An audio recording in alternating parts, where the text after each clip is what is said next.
What's up, guys? Welcome back to the channel. I'm Billy Collins. Doje.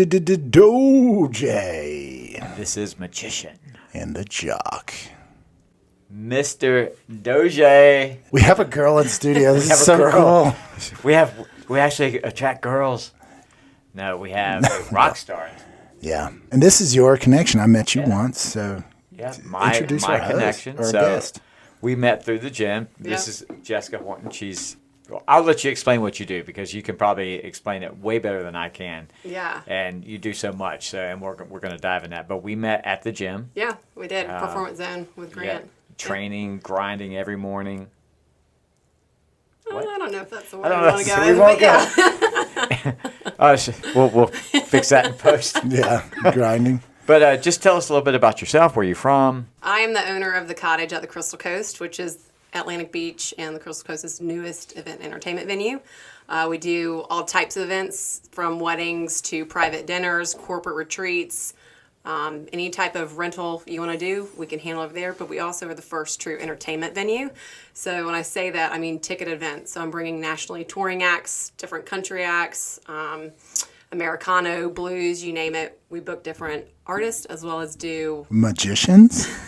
We do magicians. We had Brian Sanders here. So you got all the ones, the local ones he here. He sells out every time too. So we do comedy shows. We also do a lot of community focused events. A lot of things that are fundraisers of how we can pour back into the community. You grew up in Georgia? Yeah, from Atlanta originally. I used to run an arena out there for a number of years, which is really kind of how I got started. And then I moved to Nashville about 6 years ago, and I've lived there. Wait, run an arena? What? Yeah. Sounds intense. Yeah. What does that mean? Yeah, so I used to, once an event was booked at the arena, I was the brains behind how do we load it in, how do we take it out. I would work with the tours, I would work with the clients to plan basically all the logistical details for the events and shows. So when the fireworks go off and hit camera 4. Yeah. So you're basically directed everything. I would say I was a big orchestrator of how, when you think about it, when you attend an event, there's obviously organization behind how do you coordinate something like that. So from anything from ticketing, it doesn't just seating, happen organically. Just people show up and push a button. It works. Yeah. So it's the brains on how do you bring something in and take it out. So, yeah. So, and then from there you went to? I went from there to Georgia World Congress Center, which is the 5th largest convention center in the world. So I went from managing a 14,000 person arena to then doing 250,000 citywide events. So that in itself. 250,000 people? Yep, at events. Yeah.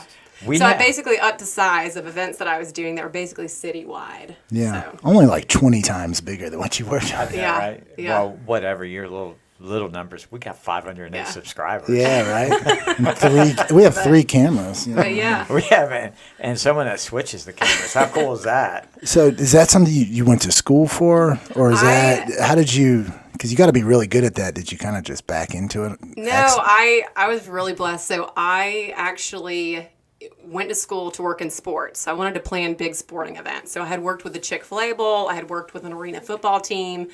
And it was honestly through the arena football team, I got a connection at the arena. And when I graduated college, the arena called me to actually come run their venue. I had never ran events outside of just sporting events, but honestly. So it can't be that hard. In the event world, it's all the same concept. You're just asking different questions. There's different like logistics parts to it. So whether it's a concert, a family show, or a conference, it's all kind of the same concept. Yeah. So anyways, I worked at the arena, had gone to the convention center for a short time, and then for me, I was ready to own my own business, so I started my own business called Open Roads Highway Entertainment about 8 years ago, and then I started that with a business partner. I ended up buying it out from him, and we basically were a one-stop shop to where I would do anything from managing artists to going in and buying out my own venues and being my own promoter rep and producing my own shows. So I kind of wear a multitude of hats. Huh. So you just kind of learned everything as you went? Yeah.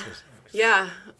I tell people I'm not an expert in anything. YouTube University? That's right. Yeah. I tell people I'm not an expert in anything. I'm a jack of all trades and a lot of things. Yeah. So for me, you just got to know a little bit and it can get you where you need to go. The great thing is I've made some great connections along the way. Yeah. If I didn't know how to do something, I've been able to call upon somebody and figure it out from there. Everything's figure outable. We've Yeah. noticed that with a lot of entrepreneurs. It's optimistic, but it's not.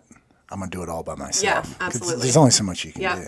Yep. So are you the ones that are like, hey, I'm a famous singer, and there better be Diet Coke in the have you heard those horror stories? Like, yeah, what is that called? What is it the called in the green room. Rider, yeah. Oh, I have seen some very interesting. What's the craziest? writers. What's the craziest thing you've seen? Didn't Mariah Carey have like the craziest? Or I need cats or I've something. seen some crazy ones. I've been asked for red toilet paper. I've been asked for titanium straws. I've been asked for exotic plants. You name it. red Yeah, like overseas exotic plants. Like, how do you get those here? and rolling then paper. I'm the brain on how do you get them here. You know. So yeah. Wait, red toilet paper? Red toilet paper. I feel like if I have red, it's a problem. crazy. Yep. There's like that's like a WebMD. Yeah. We might want Toiletry. to Google that. Yeah. Crazy enough, that was on Beyonce's rider, which was very odd because that tour wasn't themed anything red. So I don't. I felt like it was all gold or something, wasn't it? No, I can't remember what tour it was because I've done a couple shows with her. Gold member. Yeah. Yeah. Do you think when you're an artist that big, you're just like they have a wheel and they're spinning, it's a color wheel, and then they match it up with And they just something wanna do random? some random Yeah. Yeah. That's I've seen some wild. crazy things on riders. It's cool because some of the promoters that I've worked with too, they'll make it like a scavenger hunt to make sure you're still reading through their rider. And like they'll throw out little like gold nuggets and stuff for you to basically respond to whatever. We had someone come in. I won't name who they were. Come in to Jack's and they were like, "Here's my rider," and Josh just, "It's fucking Jack's. Yeah. What Yeah. was it? Yeah. You can get beer. We'll give you some beer." Yeah. Those are more of the talent that I work with. People who've probably really established have riders, the ones that we have over at the cottage. Oh, that so you're way. saying the people that go to Jack's aren't? No, I'm not saying that. We Aren't- have some, aren't we have worth- some great, they're not we have worth some your great red bands. toilet paper. No, that's not true. No. They're loyal to Jack's. That's what I love about different bars around here. They've got a lot of the local artists who do really well. I'm big about loyalty, which is why, again, like my experience and my background is mostly with working with larger artists. So my hope is to be able to bring them out here Yeah, to we our need that. area. And you mentioned that before we started recording that Yeah. you're dealing with, you're going from the Garth Brooks or the whoever Yeah. to now It's maybe different. bigger, still a Yeah. good size artist, but it's a different venue. Yeah, well, and that's the great thing. So the Cottage, I bought it to be able to be the first true entertainment music venue out here, to where we are elevating show experiences, to where you're going to be from me to Billy, you and I, distance from an artist you never would be that close to. And it's these real intimate More- shows. yeah, say intimate. Yeah, and that's what people are striving for, especially when you think about the craziness that we've been in the past couple of years, those intimate settings of how do you create these experiences for people. That's what we aim to do. And so at the Cottage, we can only sell 200 for a deck show. But I bought the land next door to it to be able to do larger shows on site next year, which is what we'll do. So, I feel like I'll be Yeah. in yeah. the lot across the street. Yeah. Hopefully you know the I've never been this close. Yeah. It's kind of like if you Have you go seen down that to South Carolina, they have the Windjammer, which Oh, is yeah, another yeah. beachfront venue. So similar concept, kind of how they are. Ours just looks like a giant beach house, so it feels like it's in your backyard. So think about, I tell a lot of people when you've seen movies, you've probably seen a movie where people have some concert going on in their backyard, and like, where the hell does that happen? Like Kenny Chesney Well, it at a happens graduation nowhere. party. Yeah. You're like, Yeah. that doesn't happen. Yeah. Yeah. Yeah. Going streaking. Yeah. So we're bringing that to life, really. Our whole brand is built around creating memorable experiences. So that for us is elevating those show experiences. How do you, so I'm a numbers guy. Yeah. So if there's a venue with 50,000 people, that's Yeah. 50,000 tickets. Yeah. And if you're having top level artists, Yeah. obviously you got to increase the ticket price. Yeah. Our tickets on a minimum are $65 on a minimum. It depends also what type of experience we're doing. So, for example, I just had Travis Denning and Walker Montgomery here a couple weeks ago. They're huge on radio. They're big in the country world. They're up and coming acts who have already broke. They've got a lot of traction behind them. They're acts that you're going to see here in the next couple of years selling out these 7,500 person venues, if not arenas. So the exciting thing is we're getting these artists right on the brinks of like when they're breaking big. For example, Kylie Morgan, she just released a song like 2 or 3 weeks ago that just tracked and landed third on most added country music song on radio. That's huge for her. Her traction already. We got her right before that. And those are the exciting things is we're bringing these talents right before they're breaking big. So That'd be a great name for a series, Breaking Big. yeah. That would be a good one. Like play off of that. I think that would be pretty neat that's to good. like. I'm sorry, my marketing brain. It's almost like we talked before, like AAA baseball. They used to have the Kinston Indians. Now it's what is it? The Down East Wood Ducks. Which just inspiring.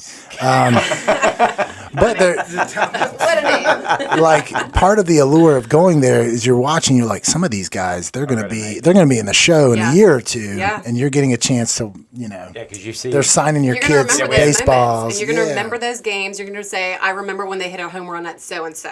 And it was right before they big. And you've already implanted this memory. And that's exactly what we're doing. That's the fun, exciting thing for what we're bringing here. Yeah. So, yeah. How did you come up with the like the idea? Did you just wake up one day and go, I think I want to open a venue? No. Or was it something that you Yeah. dreamed about? Yeah, so I toured with, great question. So I toured with a bunch of large acts.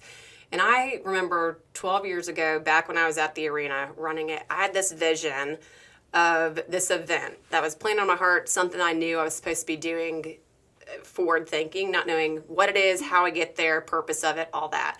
You fast forward through all these And you were different 21 experiences. at this time. Yeah, I was 21 back then. Because Yeah. I think that's something Yeah. key to hit on. Because you said you started this company 8 years ago, which would have put you in your mid 20s. Yeah. But anyways, go ahead. Yeah. I wanted to create Yeah, I some was- context. Yeah, I was 21 running that arena, Yeah, which right. is, Right out of college. Yeah. yeah. So, 21, I was still throwing up in a ditch. That was Sunday. That was yesterday. that was Sunday, yeah. Yeah. No, I've always kind of known what I wanted to do. I was very blessed with that. I've never not known where I was going and what I want to do. That is a blessing. Yeah. I mean, there's a lot of people who are still my age who are like, I don't know what my purpose is. I've been very blessed that I know where I want to go and what I want to do with my passion. And so I had this vision like 12 years ago of an event that I want to do. Our family's been coming here since I was a little girl. We've had property for 50 years in Atlantic Beach on Glen Street, which used to sit between where Sportsman's Pier was and where Oceana Pier was. Between the piers. Yeah. Yep. And so I remember I was going through all these tours and I had these different seasons in my career where this vision kept kind of coming and going of what is it supposed to be? What am I supposed to be It's almost like doing with it? annoying. It keeps showing Yeah, up. You're you like, just don't know when, you don't know how, you don't know why. Yeah. And I remember I had gotten off tour. It was my biggest year of touring. I had toured with Lady A. I was touring with Darius Rucker. I was managing Mark Wills and a couple other acts. And it was one of my busiest years. I remember I came here right after touring just to kind of like rest and be still for a moment. slow down. And I remember sitting on the beach and all of a sudden that vision came in full force and all like the what, where, purpose, why was all brought to here. And so right before pandemic, for a year and a half before that, I had reached out to Mayor Trace Cooper about an event that I wanted to bring to the circle out there.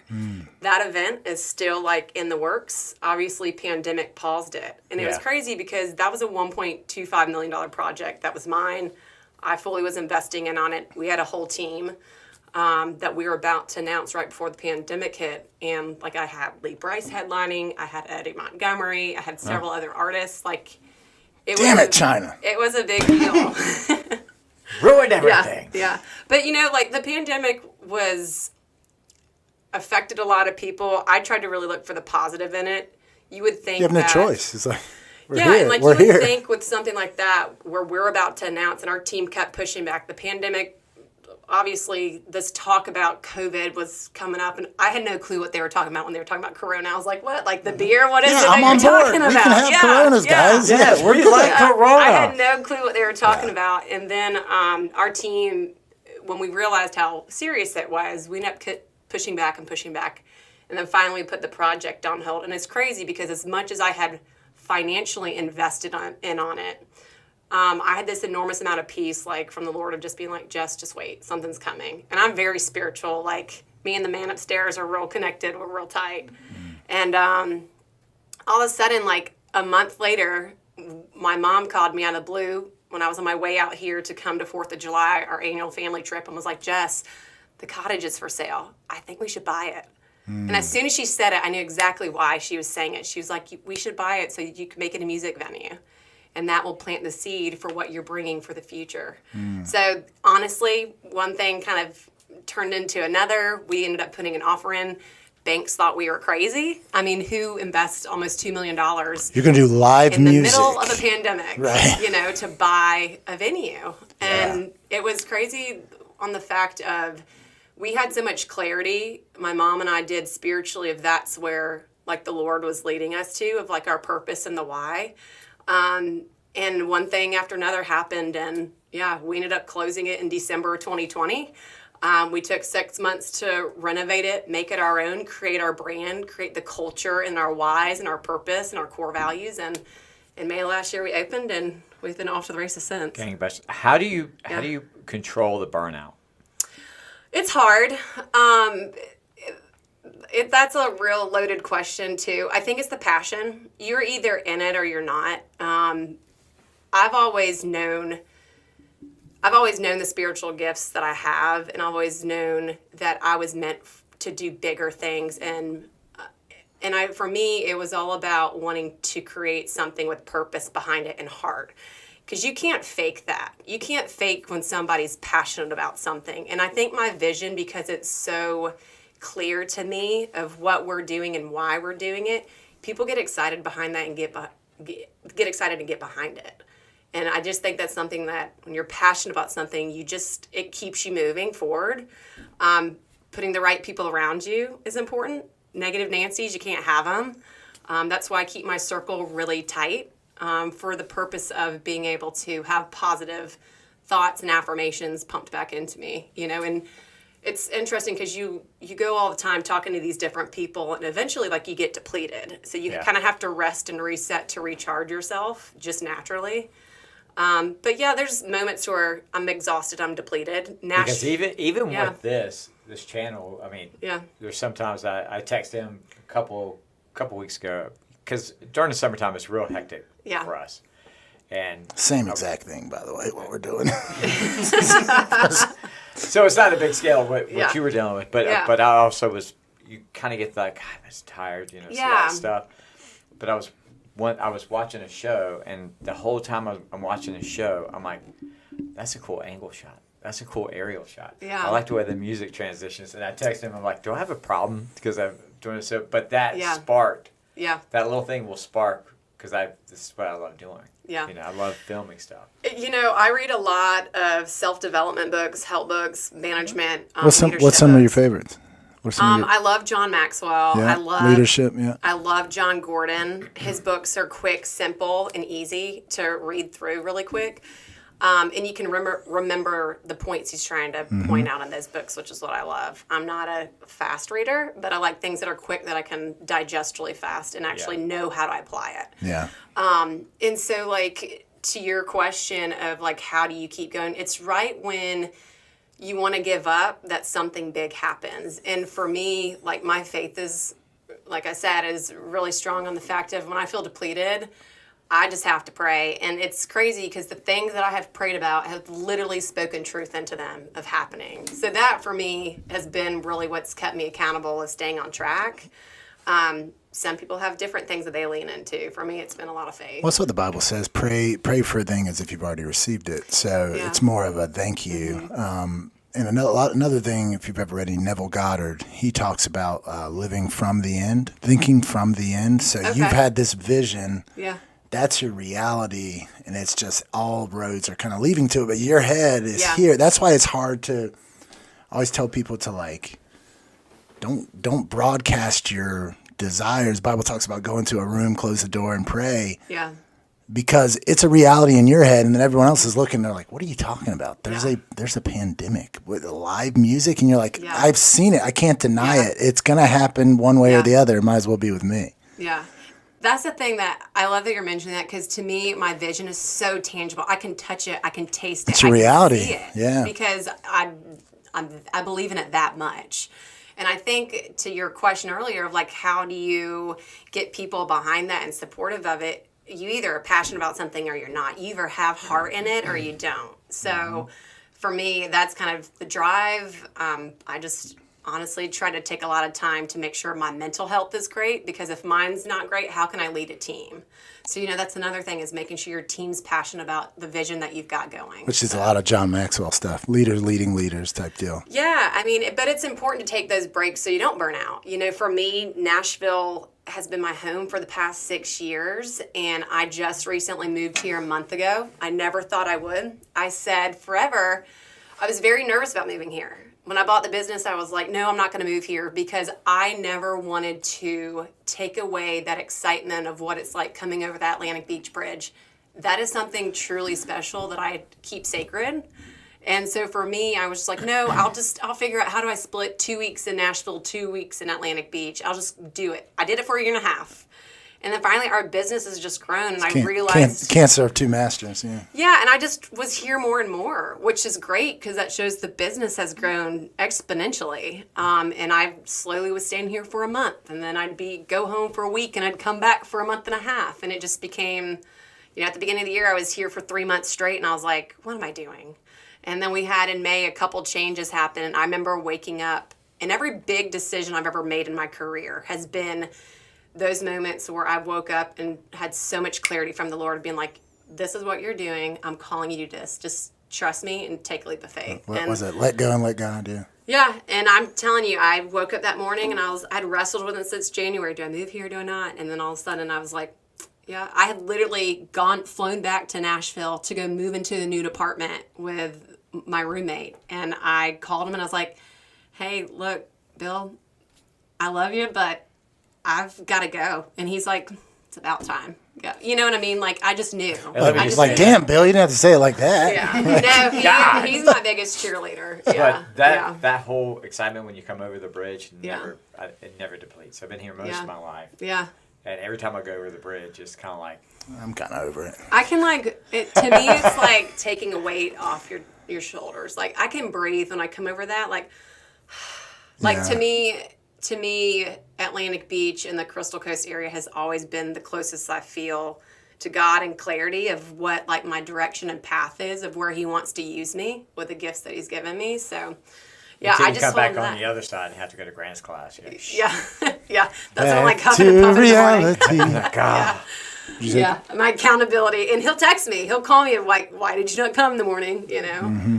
Tell us the story, your ventures in your branding. Yeah. You're big on branding and creating something. So Chick-fil-A has been a client of mine forever. I have planned their big operator conference every February.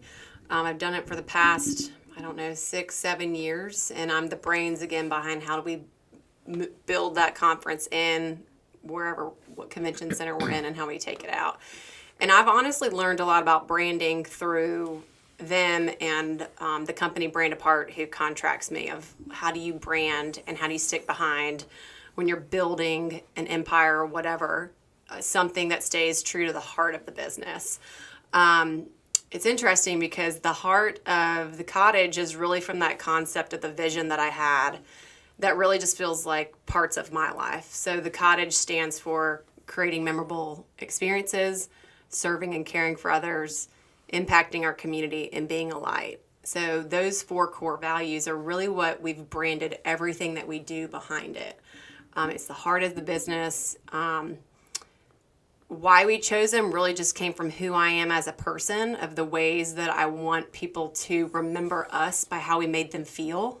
And especially in events, you're going to remember something by the way that you feel. Like, I think about it. What is a concert that you went to back in the day that you remember exactly where you were standing, what you were wearing, what it tasted like, what the atmosphere was like? Like, everybody's got one. Yeah. Whether it's a sporting event or it's a concert or it's a family function or whatever, you remember those. Or where were you on 9/11? Not the same thing, but...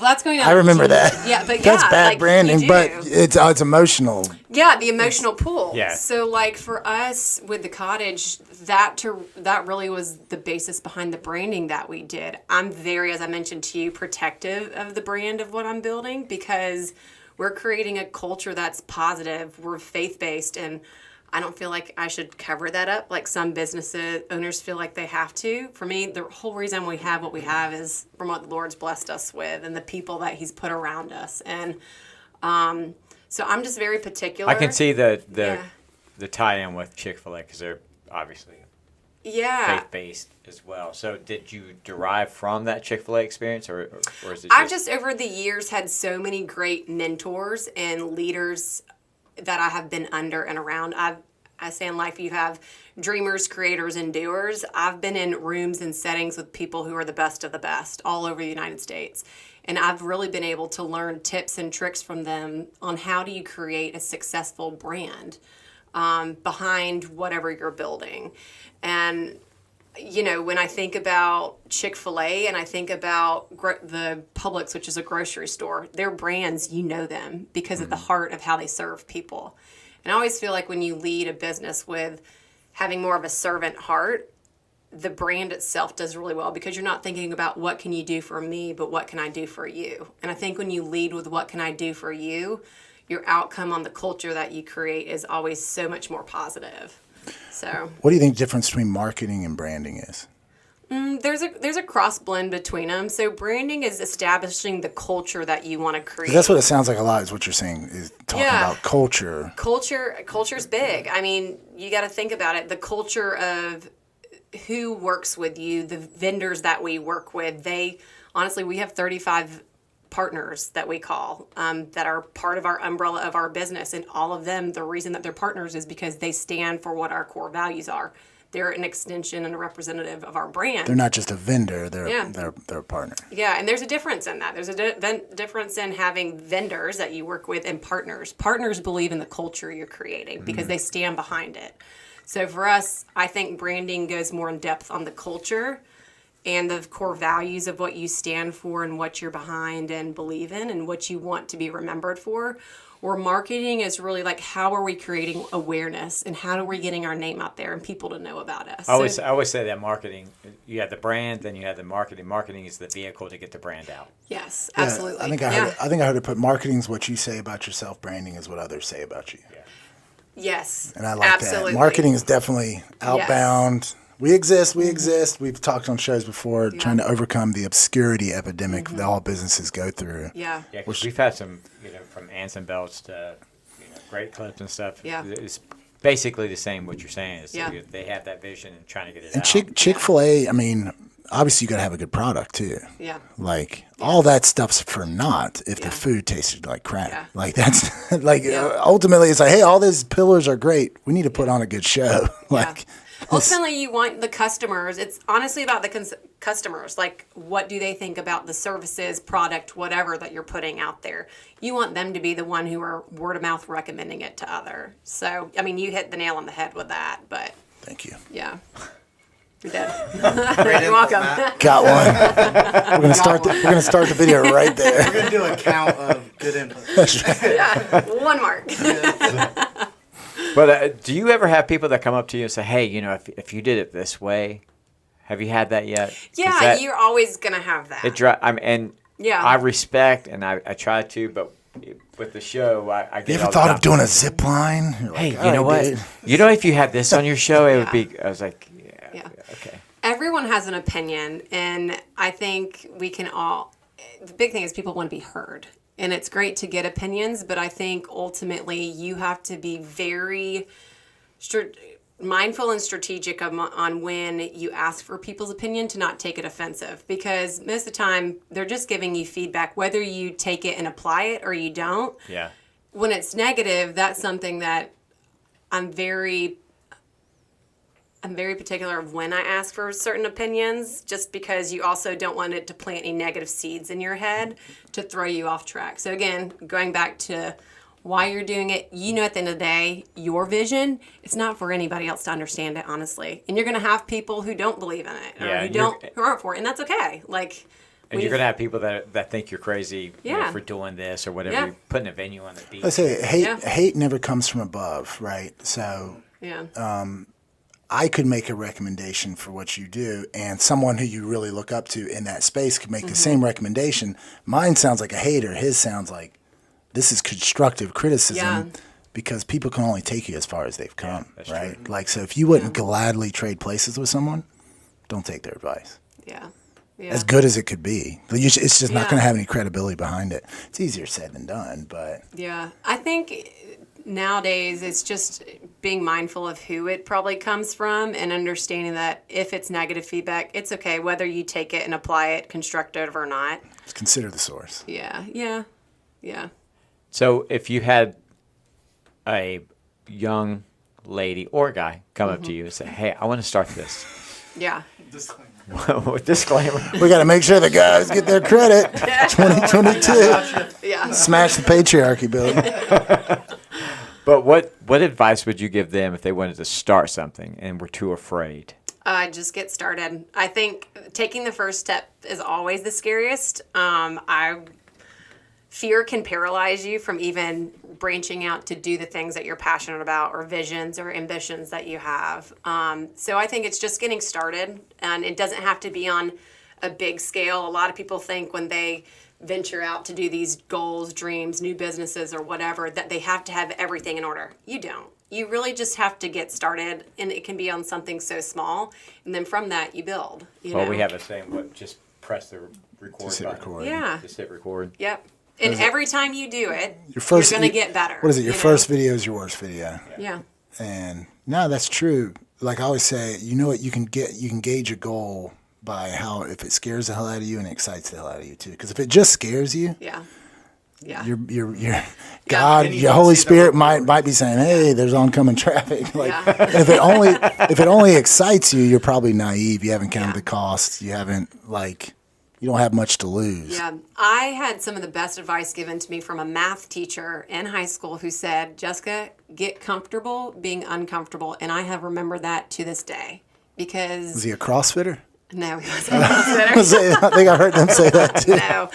I mean, I've really lived by that. It's helped me know that it's during the uncomfortable seasons when growth happens, both personally and professionally.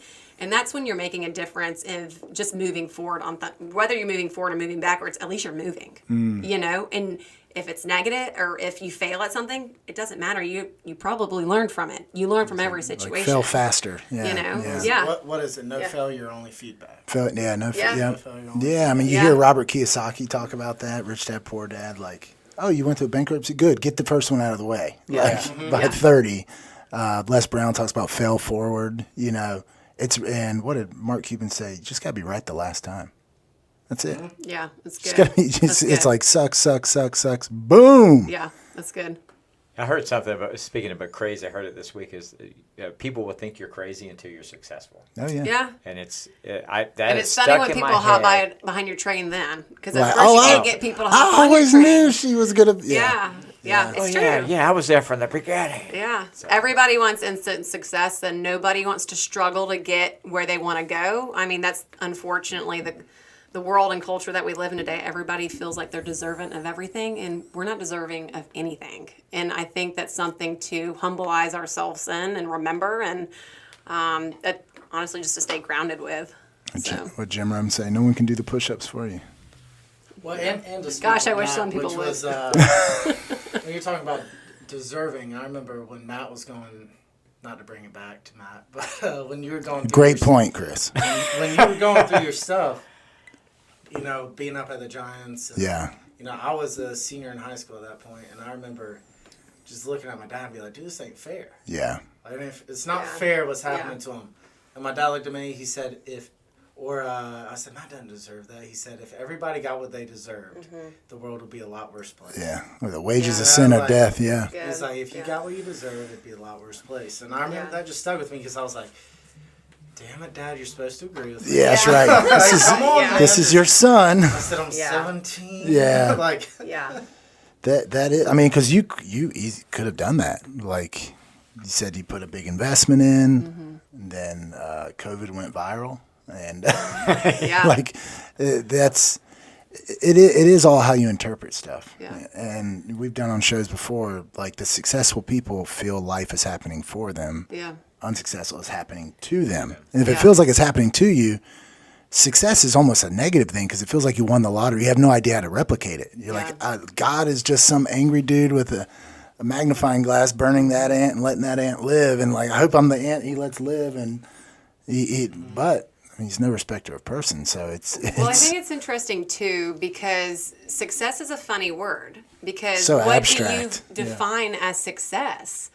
And I think that was my problem when I was in my 20s is I was like, I just want to be successful. Well, what is success? I could never truly define it. Like back then, it was fame. It was being recognized. And at the end of the day, if you're the person standing on the top of the mountain, those are the loneliest people. Nobody else can stand up there with you. So I think you've got to define truly like what is success to you.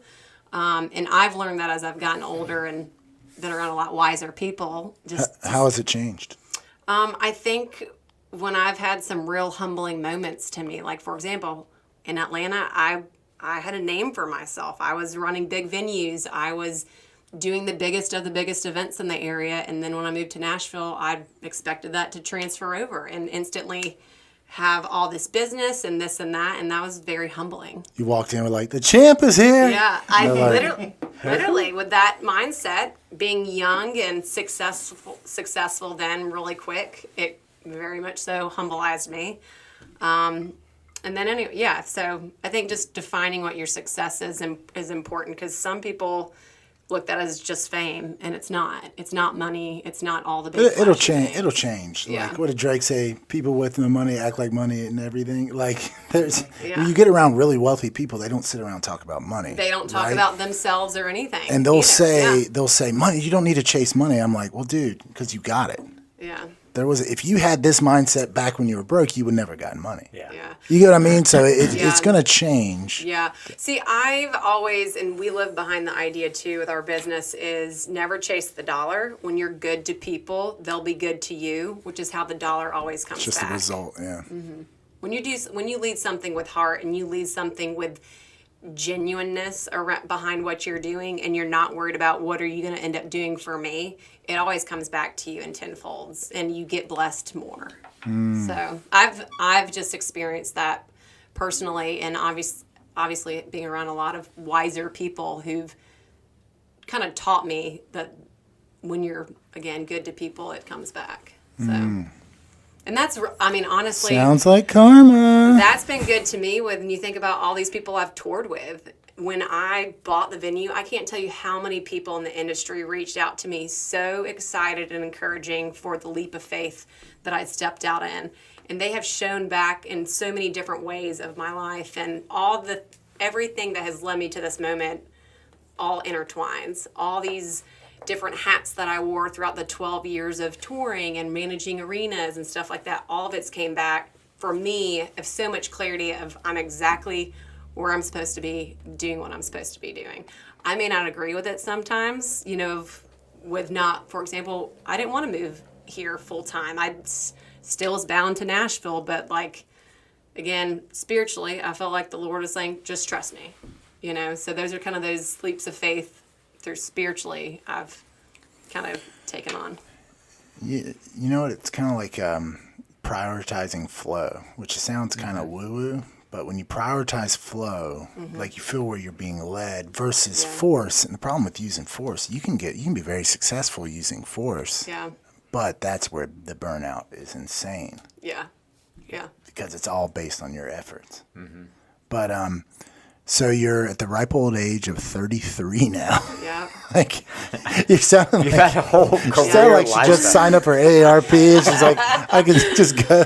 Not there's anything wrong with that, guys and ladies.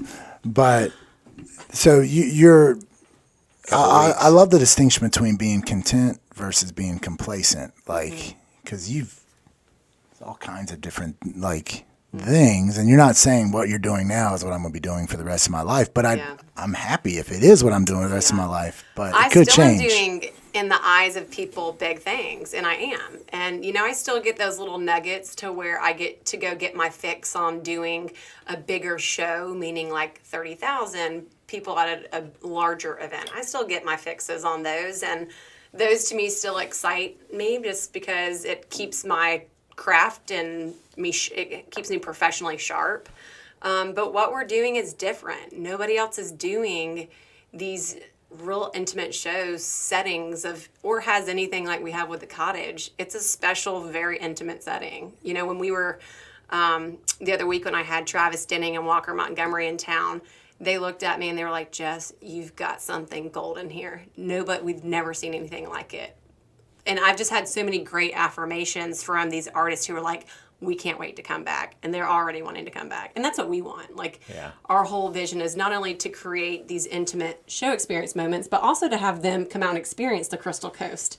I want them to be able to experience our air because we have a lot of great local fishing charters and amazing food out here with our fresh seafood and those kind of things. I want them to get a taste for the culture of what our beaches and stuff are like, because they're going to end up wanting to come back. There's not enough beach venues, honestly, in the venue world. So that kind of takes me to my next question: is what's the path? What do you see in the future? Do you want to open more cottages, maybe in like Wrightsville Beach, or all these other beach venues, or is it just concentrate on this? What's the bigger goal? Great question. So my big goal is back to that vision that I had of that larger event. So in my eyes, I believe the Cottage being that stepping stone to be able to lead way into that. And I just love the idea of the Cottage becoming its own thing, of this staple small music venue that artists are calling us to come play at. I want Travis and Walker and Alan Stone and these acts that we're bringing to be calling me and saying, Jess, what's your available dates? I want to come back. Like, your team serves us so well. For example, Maggie Rose, who had one of the top albums on Rolling Stones last year, we had her play at the Cottage in October of last year. Her team called begging for her to come back. And that's what you want. That means that we're doing something right. We're doing something different that they want to be a part of. Can you book some of these shows on like a Tuesday? Yeah. I can't. I'm always at work on the weekend. Tuesday's gone, Billy. Tuesdays. You need to take off some of those days. Yeah. On a Tuesday. Isn't that a song? Drake. Tuesday's gone. It's definitely a song. Tuesday's gone definitely is. No, isn't it? Club going up on a Tuesday. 2 different genres, but Well, that's what the Cottage is, merging them. Yeah. Yes, right? We bring worlds together. But that's the natural thought process, like what you were alluding to. You create something like Chick-fil-A, right? They're everywhere, but each one of them feels unique. It feels like if I had to work at a fast food restaurant, it doesn't feel like fast food. Yeah. That would be where I'd want to work. Yeah, but you're getting and creating like a franchise style. Like, how do we? That's the hardest thing when a business is like a critical mass where the culture starts to go like that, and then the profits keep going up. And Simon Sinek talks about that. He calls that the gap between the business and the culture. I mean, is that obviously that as an entrepreneur, that's the goal, is like, how do I copy paste this experience elsewhere? I've never thought about copying and pasting it, meaning opening other venues in that perspective. For me, the Cottage is the focus. Perfect this one first. I've had a lot of people ask, like, do you think, Jess, you'll take the Cottage and bring it elsewhere? I don't know. I don't know what's in store. I didn't know I was going to buy a venue, like, in the middle of a pandemic. That wasn't that. I believe on really... I used to always forward think. I'll say that. I used to always worry about the future and success and where am I going to be and how do I get there, versus focusing on what I have right now and living in the present. And right now, this is where I know I'm supposed to be. If we have opportunities to open other venues in the future, great. If that's where the Lord leads me, I'll go where He leads me. But right now, I don't know. The Cottage is it. You know, it's the place where my heart's been here forever because of the sentimental and emotional draw behind our family literally growing up on Glen Street, which is where the Cottage is at. I mean, I literally bought a business 6 slots down from where our family vacation spot is. Like, what are the odds, you know? Yeah. So. Huh. So are you going to turn us into Myrtle Beach? Is that the goal? Okay. No. I think that's one fear everybody has out here, just in general, of where the Crystal Coast is going. And I'm with them on the fear of, I don't want it to become touristy. The beautiful thing about our area is we're such a generational beach, meaning Yes. Families like ourselves have been here for decades coming. We know all of our neighbors. You can hop from house to house, street to street. It's people who've been there for generations just like ours. And that to me is rare. It's not like Myrtle Beach where it's tourist filled everywhere. Of course, summertime we have tourists. But when you think about it, we're not even on the same spectrum as something like 30A, Myrtle Beach, Destin, or any of those places. We need a lot more strip clubs. Let's hope not. And let's go. Jess, can you fund the strip club? Sure. Yeah, we can. Doesn't have a beverage on that one. For the spiritual to stripping. So basically, I mean, we're just helping single moms. Yeah, that's right. College That's tuitions. I mean, we're helping the needy. Yeah. But have people said that? Your DD. Have people voiced that? Like Voiced like the fear of us becoming like Myrtle Beach. Besides me, but you know what I mean? Like, Yeah, no, I've definitely heard people have said. because we all project out like, well, if that's trajectory, this. Well, it's coming. I mean, we go to a lot of the economic development Absolutely. meetings and stuff that are happening. With that major highway that's coming out here, the growth is happening. Yeah. Like, we just have to try to stay ahead of the infrastructure of what's about to get here. They're not building any more ocean. So. Well, we don't have enough housing. Yeah.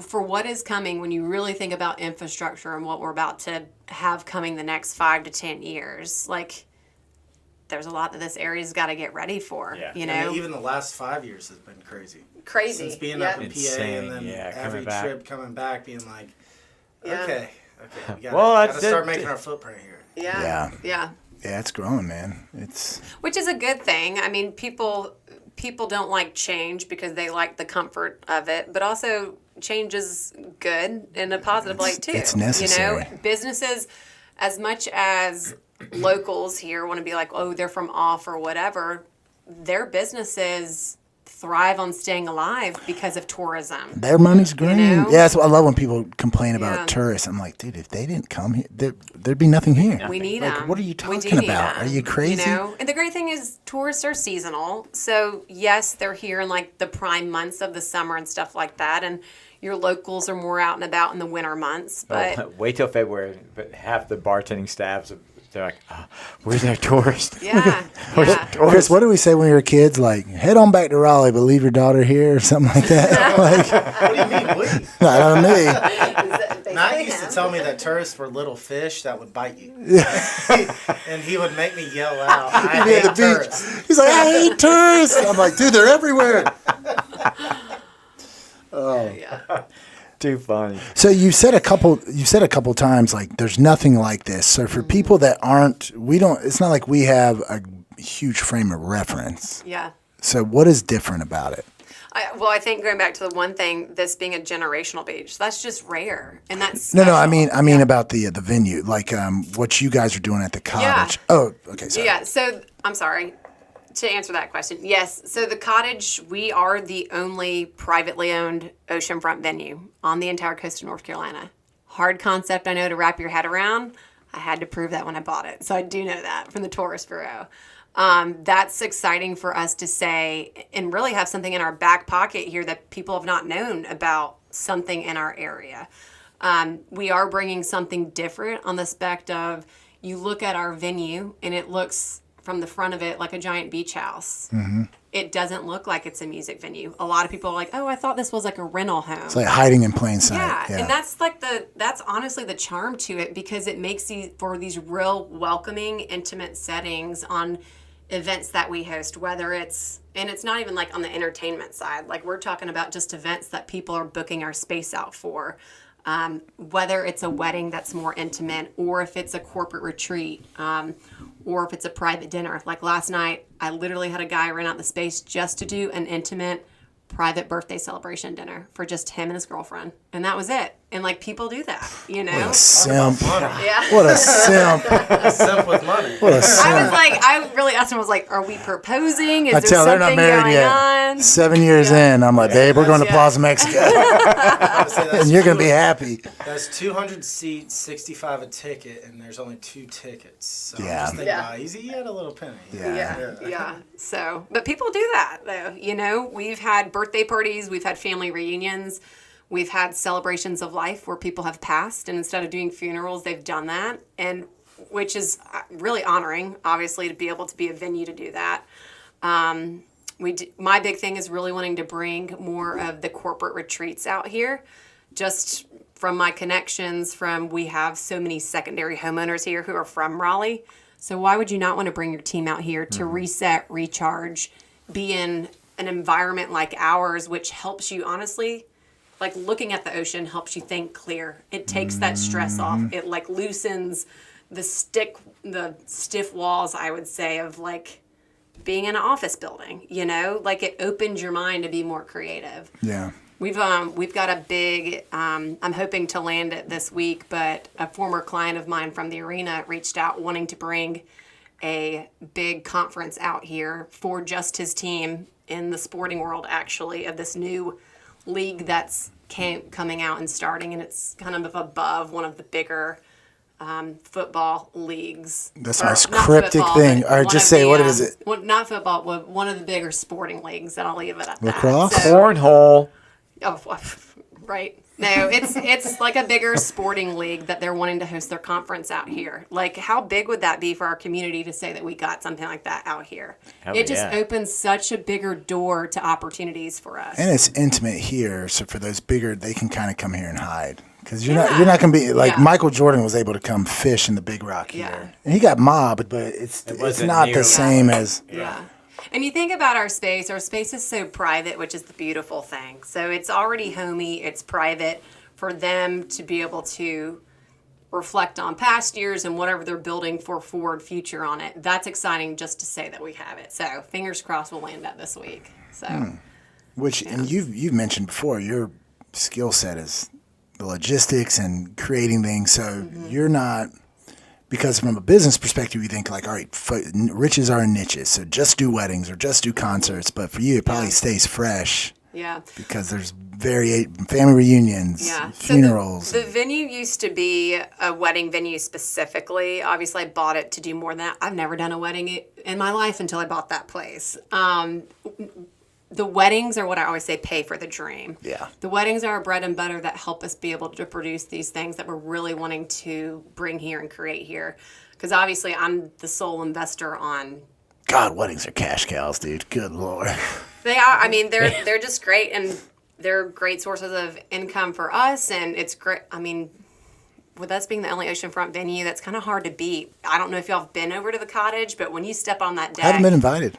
Well, you're more than welcome to come. I think we should shoot down. Buy a ticket. Yeah. Y'all should come over. Do you do divorce? Do you do divorce parties there? I would book one if somebody wants a divorce party. Those are real. Front and back end. I mean, those are real. Freedom parties. They're about half as many weddings you'll do divorce parties, statistically speaking. I should have a freedom wedding or freedom party. You're going to marry freedom? No, that's really, really cool. Yeah, no, it is a beautiful place. Yeah, I'm telling you, that deck is awesome though. We have the state-of-the-art pergola system, which there's no other venue on the coast that has it. We were the only one that they've installed, and it's been great for us because it's a Can you prove that? Can you prove that? Yeah, man. Okay, all right. I'd check on it before I ever give out data or anything like that. She's got kind of like a Donald Trump vibe a little bit. Hey, that's why never she's so seen this before, but you're maybe a little believable. It's huge. Yeah. Huge. It is huge. Huge. Yeah, but no, we have this real great pergola structure that's a whole roofing system with gutters. I can open certain sections to it. So if it rains, we can fully be covered. I never worry about rain as much on the coast as I do winds. Yeah. We have like phantom screens that still give that vinyl see-through, so you still get that great view of the ocean. And we have heaters as well. So in the winter times, what we're aiming to do this year is being able to do like Songwriter Rounds. So bring Music City to the Crystal Coast. So things that are big in Nashville of like these Songwriter Rounds or speaker engagements, things that when it's slow out here in the winter months of January and February, creating opportunities for people to go do events so that it's not just a ghost town. Huh. Forgive my ignorance, the Songwriter Rounds, what is that? Is that them testing out their material? Explaining the song? So in Nashville, what Songwriter Rounds is people who are songwriters that have helped write these massive hits. Oh, like how Chris Stapleton got big. Exactly. So Chris Stapleton did a ton of Songwriter Rounds, and he was in, he'd go into these rooms where it'd be 5 guys on a bar stool. Each one of them sings a song. They tell the story behind the song, and you're like, oh my gosh, he's the guy that wrote XYZ song, or this guy wrote Reba McEntire's song, or whatever. The last episode we put out, Mikhail kind of went through that. They're big. How they wrote. It's huge. Yeah. Very interesting. People love it because there's people who will write on songs that you never would have guessed, or if it's another big artist who's tied in with somebody. You know, for example, Lady Gaga wrote a lot of songs. Yeah, like a perfect example. She's probably wrote another big artist songs that they've bought from their artist catalog, you know, and she's reaping the benefits of the royalties from the artist singing it. So what was that? Sia? She was the one at Chandelier. Yes. Yep. Yeah. She writes everyone's like from. So good. Can you imagine doing it's called a Songwriters Round? Yeah, that's what with it's called. Bob Dylan. Have you ever seen how many songs Bob Dylan wrote? It's insane. He wrote Wagon Wheel. Yeah. He wrote. Yeah. Insane. Yeah.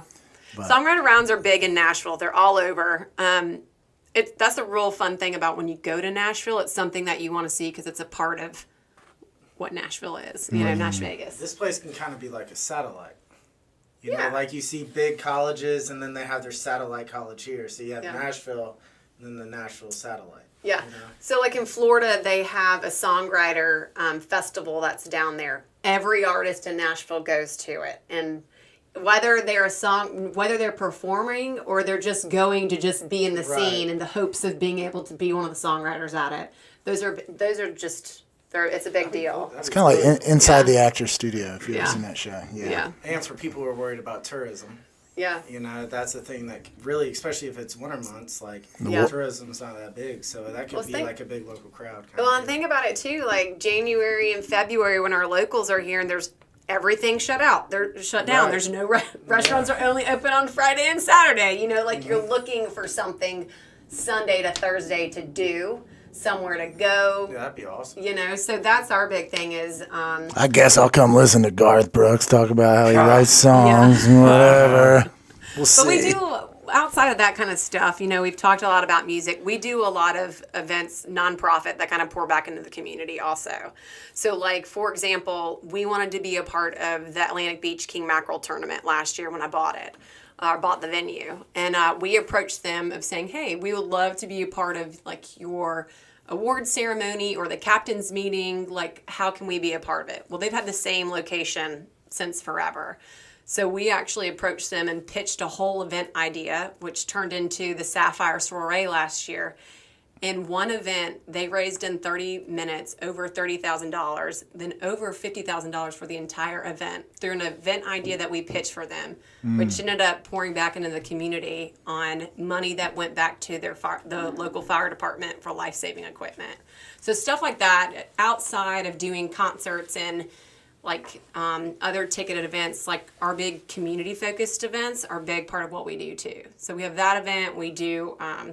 one that's called Sound Harvest that we did in spring, which is more of like a food and wine pairing. Y'all know food, wine events are big out here. People pay big money for them. So wine. Yeah, those are big out here. And I always said, well, I don't want to do food events or tasting events just because there's so many.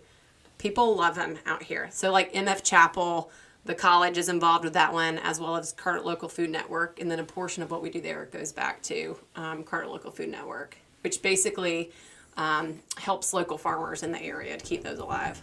What kind of obstacles, being a young woman entrepreneur, what do you faced? Yeah, I mean, obviously being a woman-owned business, we deal with a lot of obstacles because we're in a more male-dominant industry. It doesn't matter what industry you're in, it's mostly more male-dominant. My mom's owned an insurance agency for over 35, almost 40 years, and she swims with sharks every day. And that's what That's a bunch of 60-year-old dudes. Yeah. That's been in the industry for 30 years. Yeah. They look at women, of course, differently, of just respect and all that kind of stuff, and you kind of have to earn your rights. Just like when I was touring, I was the only female on a 6-7 bus tour at most of the times. And so that's different. Like, men have a different respect for I think women who get their hands dirty, not afraid to do something that the boys will do. I've always kind of ran with the boys more anyways, just with growing up with brothers. I thrive in those settings just because I've just been used to being around men more in my life. So you've seen, I think guys kind of get a bad rap, like we're just evil people, especially now in the media, the way everything's going and stuff. But toxic really, masculinity. Yeah, it's insane. But if we do respect a woman that is not opposed to getting her hands dirty, like you said, Jordan Peterson said, women want equal rights until it comes to being a bricklayer, and then like, oh, I don't want. They're not marching on the waste industry plant. Like, hey, where are the female representation? I could tell you how many stages I've set by myself, how much work, even at the cottage. Like, I set all of my tables and chairs. I set up all of our setups before our staff ever gets there. I've seen videos on your Instagram where you're like, you're dig out digging my stairs. your stairs from all the sand. I do all of my maintenance. And why? Well, for one, it saves me money. Two, I don't really have a handyman around. My sweet dad, who's like in 70, comes out there and he'll do stuff, but there's only certain things he can do. I'm not going to get him on a ladder and stuff like that. So gotta eat so I can take my back pills. Yeah, Christmas vacation. But you have capabilities. Yeah. Well, and two, like I'm never going to ask somebody to do something for me that I wouldn't do for myself, and I've just always kind of lived by that, and I've gotten a lot of respect in the industry that I work in. Obviously, in the music industry, venue industry, being more male dominant, just because of my work ethic, honestly, I think. So does that hold you back at all? Because that's a common plight of most entrepreneurs. They're used to doing everything. When it comes time to delegate, delegating. No. Yeah, like no one. If you want to get it done right, do it yourself. Yeah, I used to struggle with that. Yeah, now my thing is like, let me make sure I can communicate to you effectively to where I'll come back at the end, make sure we're good to go. If I need to make a couple tweaks, great. But then it helps me like move on to the next task. You don't want to do the same work twice. Well, and my thing is I used to micromanage things like that, and I realized I was honestly handicapping myself from being able to do more. So yeah, there's a balance to it. Yeah. Are there a female-owned business versus just a regular-owned business by anyone? What are there? You said male-dominated or whatever. Are there female-specific hurdles that you have to jump over that males don't? I think it depends on politics, obviously involved with some things. In the area we do live in an older demographic, so you've got more of the good old boy club. The good old boy club. And so I think it's about being accepted into that and them respecting you as, you know what, she's in her 30s. She's actually really smart. She's lived a lot of life. I've luckily had a lot of respect from people who were like, this girl's got some balls and a backbone of like taking a leap of faith and doing something that maybe they would never do, So I think I've been able to be in a different playing field with men to where they've respected things that I do, primarily just because of my work ethic, really. Yeah. And result, I think Tiger Woods talked about his dad, Earl Woods, said, son, you got to be twice as good to get half the credit. Yeah. Does it feel sometimes like that as a chick? As a woman, sorry. Yeah. Chicken woman. As a hot blonde babe, how's it feel? Yeah. It's funny because people are like, oh, what if like looks get you somewhere? I've never, ever wanted something to be handed to me. I will do anything and everything before ever wanting something to be handed to me. I would never do that. So that was the one thing of like, with my mom owning, for example, her insurance agency. I could have walked in and made six figures instantly working in insurance. I never wanted to do that. I wanted my success and where I got in life in the event world to be from what I created and how my work ethic got me in front of certain doors opened and in front of certain people to have the opportunities that I've had. So, yeah. Chris will take that six figures. Yeah. Oh, I already have. Yeah. No, but no, it's one thing I would ask you is, as far as being in the business world, and maybe I'm younger, but like I've never looked at is it a woman or is it a man, but it is capability. Yeah, yeah. And so what it kind of sounds like is you've proven you're capable. well, I can also say as a guy, you have to prove that you're capable before anyone will ever give you anything. I mean, like when I moved up to Pennsylvania, I mean, I was 22 talking to people with millions of dollars that were a lot older than me. They weren't like, oh, you're a dude. They're like, oh, you're I trust you. Oh, yeah. Now you wear a button up, like, and so I realized, like, once they know that you're capable of doing whatever task that is, whether it's event planning, insurance, financial advising, bartending, whatever, it has to do with, can you get the job done from A to Z? Yeah.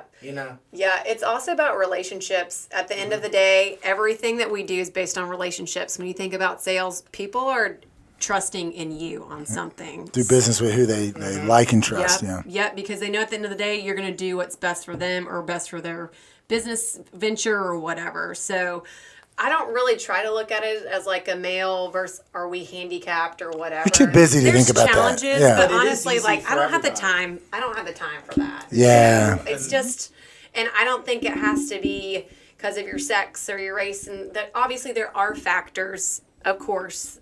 We have in eyeballs. This world that we have that, but how much do you really pour into focusing your energy on that? The more that you focus and fixated on it, the more negative that's going to come from it. Just pivot, move on, and focus on what you want to be, where you want to go. Yeah, you know? Yeah. So I think don't pour energy into that. Yeah, it's just like negative talk of bringing things to light on something that in real world isn't that big. Like something that's this big, don't make it that big. Yeah, don't make the hurdle bigger than it really plus, is. Plus, it's almost like a crutch, like you put in your back pocket. Oh well, I can always say I'm just a woman. That's why I didn't, or I'm. Yeah, well, and I can tell you what. If somebody tells me I can't do something, I'm gonna prove to you that I can times 10. Challenge accepted. That's just me. Coming up, our peeing standing up challenge coming up. Checkmate. Been waiting all day. Just like no, I was curious, because there is a lot of rhetoric on that. Yeah. And you're not sitting here saying you don't want people to be like she's amazing because she's a chick. Yeah. You want it to be like, no, we create this amazing thing. Yeah, and it's not about me. It's about what we're doing, who we're doing it for, why we're doing it. Yeah. I was gonna say like when you were talking about your brand, not one bit of your brand had to do with whether you were a man or a woman. Yeah, it's not. It's who are we doing it for? Why are we doing it? What's the heart behind it? Yeah. Yeah, I can't stand when someone says, "Thank you." Yeah. As a female. Yeah. You imagine we said like as a male. It's just what's it like it's to have a so YouTube silly. Yeah, it's very silly. Yeah. What I remember, what Andy Albright from National Agents Alliance used to say, "Dog in the hunt ain't got no fleas." Yeah. A dog in a hunt ain't got no fleas. Let the commentators worry about the dynamics. You're like, dude, I'm booking stuff. I don't have time to sit here and think how they're accepting of me. It doesn't exist, but Yeah, I just don't fixate on that stuff. To y'all's point earlier, like I just don't have time for it. I've got other things on my to-do list I got to cross off. You know? Yeah. Well, it's been good. Yeah.